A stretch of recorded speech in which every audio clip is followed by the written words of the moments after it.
So today, I'm going to be going through and asking a bunch of questions that you all asked me. I put a poll on my Instagram so you could all ask me anonymous questions, and I got a shitload of them. And so what we're going to do is going to go through and answer all of these questions so I can be much more thorough. Because when I do this on Instagram, it's like I got to write text and it just doesn't work as well. So if I get a little bit of time to talk this shit through, it can be much more valuable. So we're going to go in here and find the good questions and answer them. So let's get into it.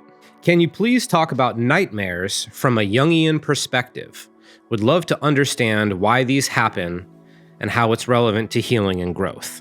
So I can't really talk about much from a Jungian perspective. I didn't really actually study Jung all that much. I studied my own mind, and I found that Jung just happened to agree with a lot of my findings. So if you want a academic Jungian perspective, I'm not going to be able to give it to you, but I can give you a functional perspective on nightmares that has been extremely valuable to me and everyone that I know. So I don't know if this is necessarily the truth or whatever, but if you treat it this way, it will act this way and you'll get a lot of value out of it. Here's what I mean. What I recommend doing with your nightmares or any dream is to treat each individual person as if it is a different aspect of you, right? And then what I do is I go back into my dreams after I have them and I try to perceive them from the perspective of all the different characters. And what that does is it gives me a lot of different insight, because when you're just you in the dream and you're engaging with all of these different characters or whatever, you're stuck in your own perspective and personality. But when you're just reflecting on the dream, or if you're skilled enough to just go back into it or whatever, and you try and think about what the other people must have been thinking or feeling, and you treat them as if they are yourself, it can give you a whole hell of a lot of context into the internal dynamics and all these different sort of things. I'll give you an example. A long time ago, I had a dream where I was being chased through the backyard of my childhood home by some terrifying little girl demon thing. Right? And it was horrifying. In the dream, I just wanted to fucking kill her. But then I went back into the dream and I was like, all right, let me treat this little demon girl as if she's a part of me and let's see what the fuck happens there.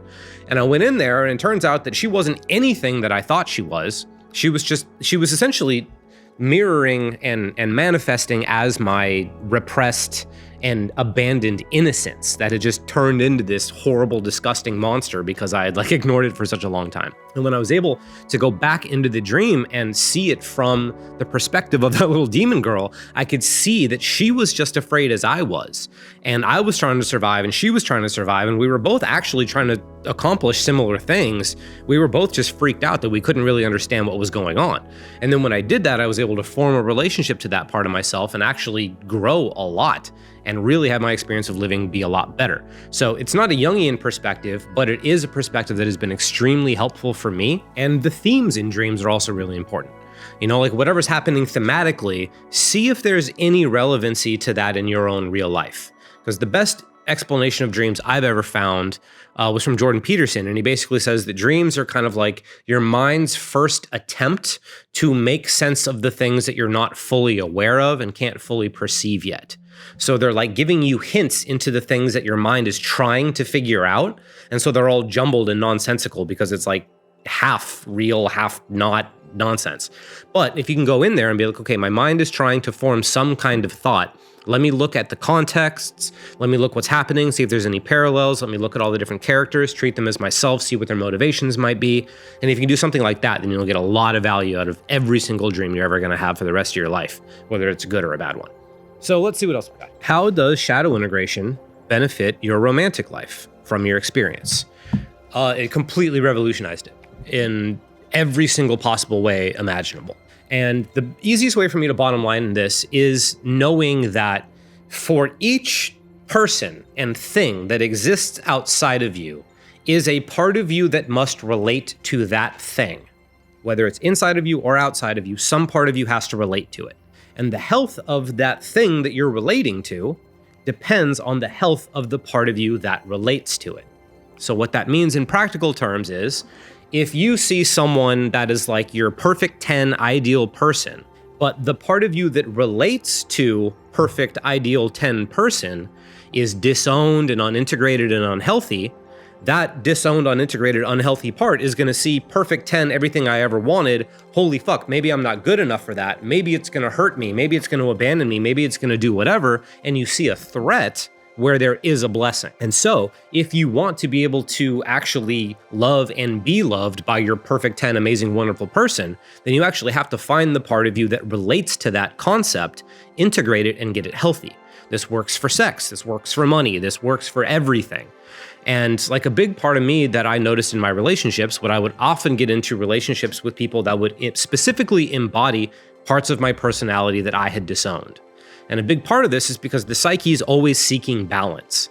And so it looks around you for things that'll balance you out. And relationships are a really big way in which we do this, which is why you often get one person who's very logical, one person who's very emotional, one person who's clean, one person who's messy. All these different opposites attract type of shit is essentially our mind seeking balance. But the difference is whether or not you are willingly working towards achieving that balance or whether you're fighting it. Because if you get into a relationship with somebody who embodies your natural opposite, but you hate your natural opposite, even if you love that person, but you never fix the relationship with the part of them, with the part of yourself that they resonate, you will eventually learn to hate them the same way you hate those emotions. However, if you learn to love the parts of you that these people resonate and you're able to love them and get them healthy, then you can truly love the person that they're resonating, and you can learn from them, you can learn to love them, you can balance yourself out by integrating all those things that they brought up in you, you can become more whole and amazing. So like I said, I've done this for literally everything. I've done it for sex, I've done it for relationships, I've done it for money, I've done it for everything. If there is something that exists inside of you or outside of you, the only thing you need to worry about is how healthy is the part of me that relates to that thing. If you get that part of you healthy, that part of your life will become healthy. If you keep it unhealthy, that part of your life will become unhealthy. So real easy. Stick with that. Okie dokie. So next question. What do we got here? How do you discern when to use your power without usurping others? I don't trust myself enough to use it wisely, while I'm also very distrustful of many who misuse theirs. Okay, so this is going to be a little rougher than you might want to hear, but this is the truth. If you don't trust yourself to use your power without essentially abusing others, it's probably because that's what you want to do. If a part of you was worried that if you were to use your power that you would usurp or abuse or whatever, it's probably because that's what the powerful part of you wants to do, and your mind is warning you about that. So the real question is, why is this even a concern in the first place? Why do I think that I might need to usurp others or be mean or whatever it is? Like, why do I think in order for me to be powerful, I need to take power away from someone else? Because that's not a real thing. That's a made up thing. But there are plenty of dynamics in which you may feel that's the case, right? Like, let's say you have a really weak part of your personality, right? It's afraid, maybe it's powerless, it's frozen, it's got all these whatevers, right? And it's holding you down. And if there's a weak, scared part of you that's holding you down, usually the way people access power in that situation is to push that part of themselves down, become a tyrant, become a usurper or whatever, and say, you don't get to control my life, I control my fucking life, this is what we're gonna do. And when you treat the weaker, smaller parts of your personality like that, and that is the only way you know how to claim power, then you don't really have a lot of options to claim power in your real life other than to do that to other people. So the way to firmly stand in your power without having to fear abusing others is to find the parts of yourself that you have to overpower in order to feel strong and build a loving, compassionate relationship with them so that your power isn't something that has to be taken. It's something that's granted to you by the weaker, younger parts of yourself that has learned that you are trustworthy. And when you use your power to love and nurture and integrate all the weakest, most fearful parts of yourself, they will add themselves to your power, they will become stronger, and you will know that your power is built from a place of compassion and leadership and goodness rather than having to essentially push someone else down, bully someone, take their power or whatever, because that's just an illusion. The fact is that if you integrate all the parts of you that say that you're weak, you will naturally come into power and you won't have to worry about any of that shit. So face the part of you that says you don't have power, deal with whatever that says that's there, and then the problem will solve itself. So I know there's no such thing as being ready, but how do you make yourself ready to let your mind reveal info to you? I've been trying to feel something, but so far there's nothing, but I know something is hiding. Okay, so let's first dismantle this idea that there's no such thing as ready, because that's absolute bullshit. I'm pretty sure that's a marketing thing that coaches made up to get people to buy things they weren't actually ready to buy. Because there absolutely is such thing as ready, and you'll know it when you feel it. I only do things when I'm good and ready. I used to do things before I was ready because I thought there was no ready. And then I was like, oh yeah, I wasn't ready. There's such thing as ready. So what ready is when your internal resources start to align towards your intention. When you start to feel internal momentum that is pushing you in the direction that you're wanting to go and it's starting to feel solid and sustainable, then you're ready to take whatever next step you have to take. Because the thing about it is if you do this stuff before you're ready, there's going to be some part of you holding your back, and then you're going to have to work against that forever, which, you're going to have to be working against resistance for the rest of your life, but you don't want to be working against baseline resistance. You want your baseline to be like, yes, I want to go do this thing, and then you deal with whatever resistance shows up as a result of that. So I just want to talk about readiness real quick.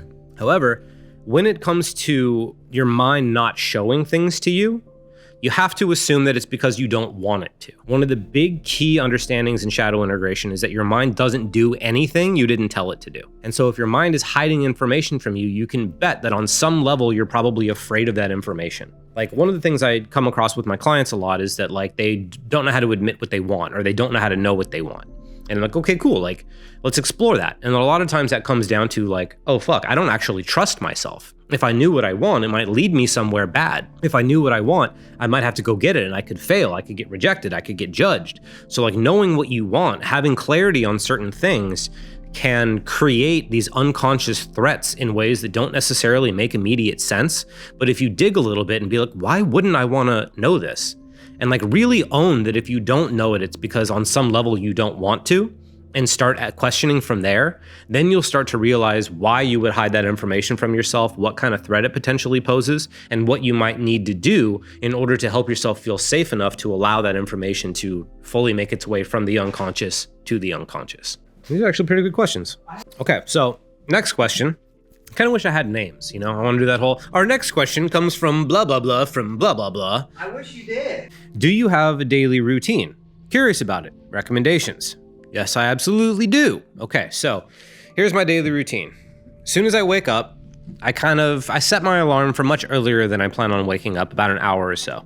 And the reason for that is because I like to keep myself for about an hour in that space between asleep and awake, because that space is really good for psychological programming. Your mind is really malleable when you just wake up, but haven't fully woken up yet.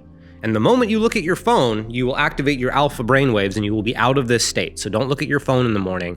You will basically ruin your chances for the deepest emotional work you could be doing the moment you look at your phone. Basically what I do is I set my alarm early so that I can ride that space between sleep and awake. And while I'm doing that, I'm kind of setting intentions and imagining how I want my day to go and who I want to be while I do the things I need to do, and just kind of create my little micro vision. My micro vision is what I have to do that day, the current themes I'm working on, all those sorts of things, and just really grounding them and making them real, and also holding space for any part of me that could potentially get in my way throughout the day.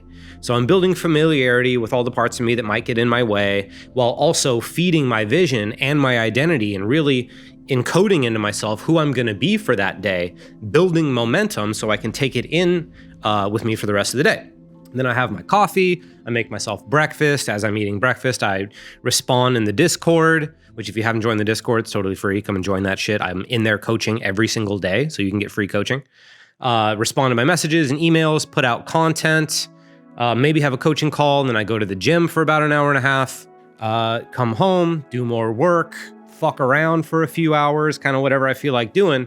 And then my nightly practice is the really intense one.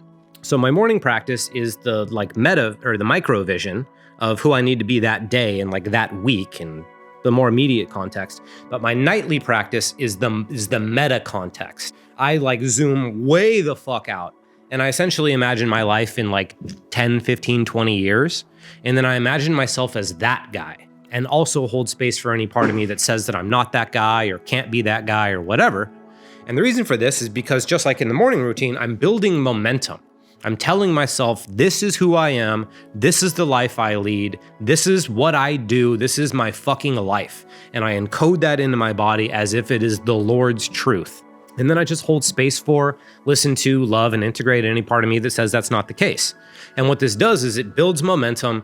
It encodes my vision as reality so that my brain can start operating as if that's real. It encodes my identity as reality so that my brain can start filling in those holes and making me act as that person unconsciously and making me act in line with the vision unconsciously. And it's also introducing me to all the different parts of my personality that might get in the way so that I can hold them and take care of them and do all that sort of stuff. So visioning and working out are really the two biggest parts of my practice, but everything else I do is in service of my purpose. So my daily practice is like do internal work so that I can push as far as I can on what feels most purposeful to me, go to the gym, keep my body strong so I can keep doing all this stuff, and then at night when I'm tired, rebuild my momentum into the next day. And I just kind of repeat that forever and ever and ever, and shit just gets better and better. So that's my practice. So the point of the nightly routine is to, again, set that like big meta context. So somewhere in my mind, I always know where I'm headed. I always know where I'm becoming. I always have a context for everything because I know who I want to be. I know what kind of life I want to create, and I encode that into my body. So then whatever happens throughout the day, I know how to act. I know who to be because all of that shit is in line with my vision. But then when I do my daily or my morning practice, I scope it down. Because if you just focus on the big meta vision that's like 10, 20 years away, it's very easy to overwhelm yourself and have that big meta vision become a burden rather than something that invigorates you. So in the morning, I don't worry about the big meta vision so much. I focus on just what's directly in front of me. Rather than who do I need to be for the next fucking 2 decades of my life, it's like who do I need to be for the next 24 hours? Who do I need to be for the next 7 days in order to make sure that I'm in alignment with that bigger vision? So we've got the meta and the micro, and they both feed off of each other and balance each other out. All right, let's see what else we got here. So loneliness feels like one of the boss battles of shadow integration and life in general. How have you or clients you've worked with grown through loneliness and integrated the pain associated with it? Yeah, so this is a really good one. Because loneliness gets misunderstood a lot. People think that the cure to loneliness is having a bunch of people around. But that's actually not the cure to loneliness because there's tons of people that have lots of people around and still feel lonely. I've been in long-term, deeply loving relationships where I still felt lonely. Like loneliness does have a lot to do with who you have around you, but it has way more to do with how much you bring to those relationships. And here's what I mean. So if a part of you is lonely, that's a part of you that you've probably cut off from your personality. It doesn't have you anymore. And because it doesn't have you, it's cut off from the most important connection it could ever possibly have. The only connection that can source it with energy and love and goodness 24 hours a day, every single day, forever. So that's the most important relationship there is the relationship to yourself, because that's the one that is always going to be there. And the state of that which is always present has a huge impact on everything else. So what you really want to be doing is talking to the part of you that's lonely and let it know that you're there for it. Because the thing about it is, if you don't integrate the part of you that's lonely and it's still hanging out there, even if you meet somebody that you really like, but let's say you're scared of that part, you're ashamed of that part, you're whatever, you're still going to keep it gone. And because it has nothing to connect to, because you're hiding it from your own heart, you're hiding it from other people, it's got nothing to connect to. And so therefore it's possible that the loneliness could stay even if you have people in your life. However, when you find that which you're hiding from the world and you integrate it and bring it into yourself so that you can share it with other people, that's the real cure for loneliness, is taking the parts of you that feel lonely and sharing them with your internal community and your external community. Because I don't want you to fall into the trap of getting a shitload of people around you or getting into a relationship or something and still feeling lonely and not knowing what the fuck to do about it, because that can trigger despair. That is not a very pleasant thing. So you want to get a little bit more specific and you want to figure out which part of me is lonely. How's my relationship to that thing? Do I treat it lovingly? Do I treat it as if it's a valued friend or family member that I care about and want the best for? If not, you can imagine why it might feel pretty lonely. But if you start to treat it that way, it's going to feel welcomed. It's going to feel loved. It's going to feel cared about. It's going to feel all the ways that it wants to feel about, or it's going to feel all the ways it wants to feel, at least as a baseline. Because the thing about it is, like, every single time I talk about meeting your own needs, everyone's like, oh, but we're social creatures. We can't meet all of our needs ourselves. We need other people. And it's like, yeah, no shit. However, I'm talking about the cure to like loneliness and codependency. I'm not talking about never being around people for the rest of your fucking life. I'm talking about building a foundation of love and acceptance with yourself so that no part of you feels lonely because you always have its back. And then if other people do show up, that just adds more to it. Or loving yourself so much that you don't need other people's love and validation, but when you do get it, it just makes everything better. There's a difference between isolating yourself and pretending you can meet all your needs yourself versus meeting all your needs as a solid baseline so that you're not needy, lonely, or dependent, and then everything else you can feel secure in because if it leaves, you've got your own, everything's fine, no need to be overly attached, and you can actually share in that kind of secure attachment, love, and connection from a really solid and healthy place of wholeness within yourself. So in order to kind of summarize this, the cure for loneliness is to find the part of you that's lonely and integrate it. And then once you do that, everything will start to roll in the right direction. What else do we got here? Dewey. Okay, here's an interesting one. There are no good or evil people, only good and evil patterns of behavior one can tune into. Would you agree? I mean, I don't even know that I believe in good or evil. I think those are just like made up concepts to explain much more complicated things. Right? For me, it's like there's either love or the absence of it. There's either health or the absence of it. And evil is just what happens to somebody after a very long period of prolonged suffering, especially in isolation. It's more of like a deterioration of health than it really is than like a morality thing. And it's like we treat it as if it's good or evil, depending on whether or not good things or bad things happen as a result of it. But I think a much more accurate way of describing that is healthy or not. Because when you look at good and evil, especially in yourself, when you want to do shadow integration, you may come up against something inside of yourself that seems evil. I know I did. And when you're coming up against something inside yourself that seems evil, how are you going to love something that's evil? How are you going to find something in evil that's worth loving? It's very, very difficult to do because you've associated it as evil, the most unlovable thing in the universe.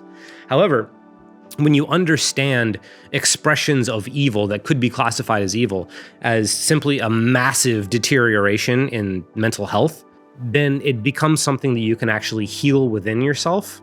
Now, I wouldn't recommend taking that stance with other people because you never know who the fuck you're dealing with, but at least inside yourself, if you view things as evil, it's going to make it much harder for you to be able to integrate them. But if you see things that are like bad or whatever as simply as a deterioration of mental health and what happens when somebody suffers and doesn't experience love and isolation for a really long time, then it becomes something you can deal with. Now, that doesn't mean that there aren't other people out there that are going to do heinous fucking things. And so it's really good for you to know the parts of yourself that are also capable of those things so that you can identify them in others. Like, I know what evil looks like because I know what evil looks like in me. And I know how it feels. I know the thoughts that leads to it. I know the patterns that lead to evil because I've seen them in myself. So they're very easy to identify in other people because I know what I'm looking at, which is why I'm a good coach. Same thing with, like, if you disown your evil sides, you will be blind to them in others. So one of the best ways to know who's good and bad for you is to know your bad parts and be able to know, oh, you remind me of a part of myself that I'm working on, but don't want to hang out with externally. So you got to get to know these parts of yourself in yourself, but you also have to understand that they're not evil. They're just what happens when something hurts for a really long period of time, and that can be changed through the integrative process. However, be careful because you're not likely going to save other people. And just to kind of illustrate this further, like I've heard psychopathy or different forms of antisocial personality as the inevitable survival mechanism that happens when love and safety and validation and all those good things that would make a person healthy simply are not valid survival traits in the house that you grew up in. Like if you had a really abusive set of parents, and if you were to be kind or loving or good or vulnerable or whatever, maybe you'd get hurt. Maybe some bad thing would happen. You would put your vulnerability, your sensitivity, your goodness, your kindness, all those good things that are just going to get you hurt, you would put them away so that they can't cause you pain, and you would adopt something else that allows you to survive your situation a little better. And from that perspective, it's not evil. It's just a scared little kid who doesn't know any fucking better, trying to survive a situation they should have never been in the first place. And so for that, I have a lot of compassion for. It doesn't mean I'm going to have a lot of compassion for someone if they go around like doing terrible things. But if somebody is experiencing those things and wants to get better, then it's like, I'm not going to call that evil. I'm just going to call that fucking extremely unfortunate. And so it's a two-pronged thing, because you got to watch out for the things that these people can do while also understanding what's really happening under the surface. So it's kind of balanced. Let's do a couple more. What do you think of dating / why not begin with the idea of just connecting and making friends first? That's actually usually what I do. When I, in the past, have pursued people simply for the idea of like making them my girlfriend or whatever, it always added this weird pressure and dynamic that I didn't really like. It's like, oh, you're my girlfriend now. Like, you went from being basically a stranger to like taking up this really important part of my life. And there was no real familiarity building. We just kind of jumped into this thing, and now I got to deal with the outcomes of it. And it can be really constricting if you're like me, and I didn't really like it. So what I do instead is I do take my time getting to know somebody. I build that connection, I build that familiarity, I build that friendship and fun and trust and foundation so that we can all have fun regardless of what happens. And then from there, if it ends up turning romantic or sexual, then it's like we've already got a really dope foundation. Because when you start off as friends, you start off a little bit more free, right? Like, you don't really care as much what the person thinks when they're just your friend. You just kind of be yourself, you do what you do, you say what you say, whatever. And then if they end up being attracted to that, then you're in a pretty good spot. But if you're trying to get somebody to like be your boyfriend or girlfriend or whatever, then a lot of times people are putting on these different versions of themselves that end up falling off later. And I don't know, I'm just not a big fan of it. So I do personally prefer to build relationships with people before I start fucking them or dating them, just because you don't know who you're getting involved with. And it's better, in my own personal opinion, to have that foundation first, because it makes everything more fun. It makes everything more open and free and enjoyable. There's less pressure. And for me, it's just a hell of a lot easier. All right, let's do one more. I'm in my healing / awakening process and have lost all my friends. Any advice? Yeah, that's happened to me a bunch of times. I have outgrown many communities in my life. There have been many times, like in high school, I'm pretty much the only one of there's only like maybe 2 or 3 other dudes that made it out of my high school friend group. Like, not crazy. And so I had to outgrow a lot of my high school friends. And when I got older, I got into like hippie Burning Man shit, and that stopped being fun for me. So I grew out of that community. I got into a men's group. I stopped identifying with the values, grew out of that community. Joined another community, outgrew that. And so it's just kind of like I jump from place to place and pick up the best things from different communities. And I meet the best people from all those communities, and I just kind of integrate them into my own friend group and have all these different friends from all these different areas. So that's one thing you could potentially try doing. However, I want to get straight to what you're talking about here, is that when you do start growing and shifting your personality and setting your sights on higher goals or values or a better kind of person or something like that, if there are people in your life that don't align with that and want to stay where they're at and all that sort of shit, what you're really kind of doing is you are completely shifting the emotional foundation of that friend group, at least a little bit, right? Because everybody shows up. I know for me and my high school friends, it was kind of like, we're all fuck ups and we come here because it's okay to be a fuck up. We all know we're fuck ups. That's fine. That's what we came here to do. And so when somebody breaks those rules, it's like, wait a minute, what are you doing? We all came here to be fuck ups. You're not supposed, now you're making us feel bad. This is where we're supposed to go to feel safe and okay with being fuck ups. And you are now making us feel bad. What's wrong with you? And it sounds weird. It sounds funny and strange, but that is actually what's happening under the surface. Is because if you see yourself in a certain way negatively, you're going to gravitate towards other people that see themselves in that same way, because you're going to feel safe there. And then once you shift the emotional foundation of that, everybody starts getting all rattled and maybe you lose your friends. Now, that doesn't necessarily mean your friends won't grow with you. You know, like if you tell them what you're up to, why you're doing it, what you're getting out of it, there's a very good chance that at least some of them will come with you. There's no guarantee, but there's a chance that some of them will, in which case, fucking wonderful. However, if you do start growing and shifting and making the changes that you really want to make, and you find that it's upsetting the people in your life, and they're not really interested in learning about it, and they're not interested in coming with you, then you just kind of have to notice that. You have to be like, okay, as I'm becoming what I want to become, these things kind of don't fit anymore, and they don't want to fit. They're not interested in fitting. So, okay, I guess I gotta just go where I'm going then, because that's where I fit. That's where I belong. That's where I want to go. And then if you stay the course and you actually become the embodiment of that thing that you were imagining, that thing that upset your old friends so much, if you actually become the embodiment of that, then you will kind of effortlessly and magically attract people to you that are like that, the same way you attracted your old friend group. Like my old friend group was just like, because I went to a different school from every year from like 6th grade to 11th grade. So my friends group was like a hodgepodge of kids from all these different schools. And it's absolutely incredible how you can find the people that mirror your personality and your mindset so perfectly. Like if you've ever been in a relationship with someone that like you didn't realize they sucked until like 6 months to a year into the relationship, and they repeat all these patterns that you've experienced and they didn't show any signs of it for the first 6 to 12 months, and suddenly you're like, how the fuck did I find this person who mirrors my patterns perfectly, even when they didn't when I first met them? Your mind has this like uncanny ability to find people that will mirror your patterns. So when you shift the patterns and become the embodiment of something new, you will simply attract new friends from that new thing. Now, depending on how high you're aiming, that new thing may not even be the final step. You may find that like, oh, cool, like I took a step from here to here, and I was one of the people that was comfortable here, and now I'm comfortable here.